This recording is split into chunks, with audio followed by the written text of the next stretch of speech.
So I was recently made aware that Mr. Mike Israetel was on yet another podcast whining about me and how Lyle doesn't want to be part of the family. That is, that I want to join the circle jerk of people like him. And it's hilarious that literally every weak-minded motherfucker has gone this route with me, who in response to my scientific criticisms eventually fuck off message go down the Lyle can't then maintain friendships route.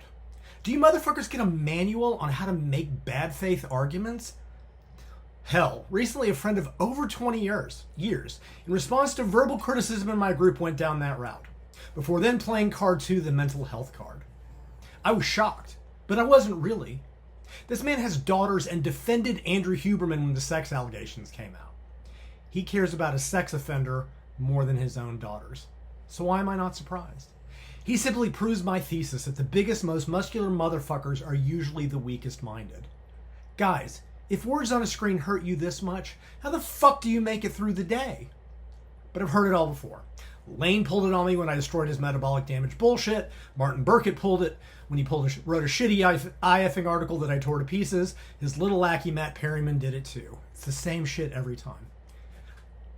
Little Greg Knuckles wrote an entire piece on Reddit whining about me a while back.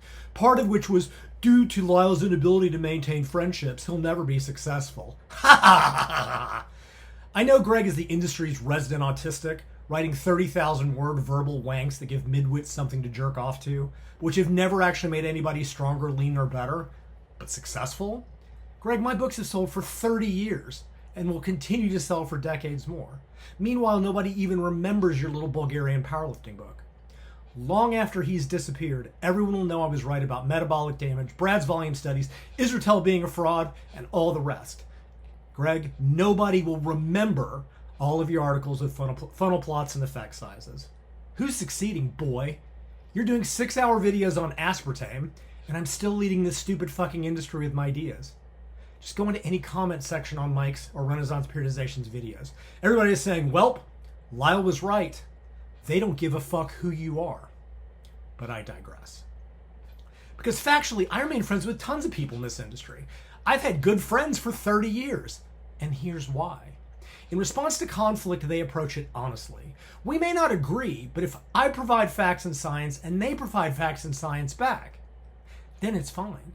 Not, fuck you, Lyle, or Lyle doesn't even do science, or, well, Lyle is crazy like all of the other weak-minded motherfuckers in this field. If I criticize your work and you respond with facts, there's no drama. I mean, you're still wrong, but we'll still be friends. But none of the weak-minded like Mike, Schoenfeld, Krieger, Brett Contreras, Knuckles, Little Milo Wolf, Lane, or any of the rest are capable of it because they don't have the science. They can pretend to be evidence-based, but when push comes to shove, they have never been able to rebut my science once.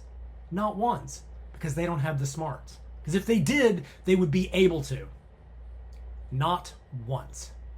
And as soon as one of you supposed little evidence-based shitheads goes that route, pulls the same ad hominem, personal attack, physical threat, mental health card, we're done. And I'm not the one that's the problem. Except beyond the fact that I won't have shitty people like you in my life. Treat me honestly and we can be friends forever, even if we disagree. But none of you can. So you can all get fucked.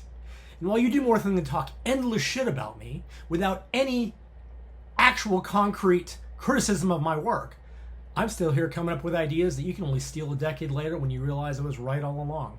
Because that's what you've all done. But let's get back to Mike's family. Schoenfeld, Krieger, Norton, Little Milo, Dr. Pack, all the people who have stepped up to circle the wagons against the facts about Mike's thesis, who are overlooking that Mike caught lying about the fact that the thesis Solomon had was the wrong one, who got caught editing the file because these people are so fucking stupid they don't understand how metadata works. Yeah, what a family. Bunch of con man liars, thieves, and shitbags who will defend each other's lies simply to make more money. And let's not forget about the sexual predators in the mix like Contreras.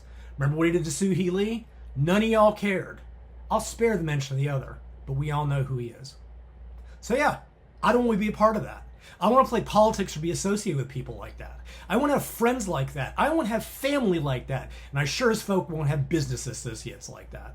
Because I'd rather make less money than sell it with a bunch of people who give a fuck about the truth. and will support each other's lies and worse to make a buck. Fuck all y'all. Of course, it goes deeper, because these same people, everyone I have no respect for, have all played the same game. They play the science game until their science fails to what I bring. Then it's the same bullshit. Mr. Mike thinks, fuck you, Lyle, is a legitimate response when I talk about bar speed and failure, and threatens to strangle me. Never mind that he couldn't. He's too fucking short, and anybody who can't do a double biceps without incredible pain can't get his arms high enough. I put my hand on his head and push him away. Not that he'd have the balls to do it face to face. He made the same threats against Doucette and couldn't even make eye contact with him face to face when they got on that podcast. Mr. Mike is just a big blustery baby, the guy at the bar talking shit who hides behind the bartender. But it impresses the 14-year-olds who still thinks he knows what he's talking about. And they've all done it. It's all facts until their facts are wrong. Brad Schoenfeld, the man who demanded that people address his criticisms, blocked me and bitched out of my group when I criticized his shitty volume study.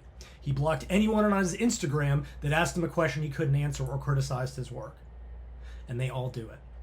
They all came up pretending to be the anti-gurus, and they all became gurus when they realized that there was more money in the grift than there was in the truth. You know, the study that everybody knows was shit and that I was right after the fact? Krieger backed him, arguing, I trained a guy with high volume so it works. Science! Helps threw me under the bus to protect Brad. So fuck him too. I gave up $10,000 reprinting my women's book to take Eric's name off of it, because I didn't even want my book to have the name of someone that disingenuous on it. On and on it goes. It's the same bullshit playbook as before, and people like that are gone.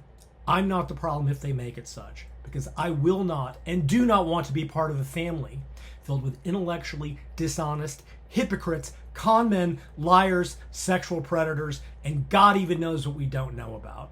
So yeah, Mike, I don't want to be part of your family, because your family fucking sucks.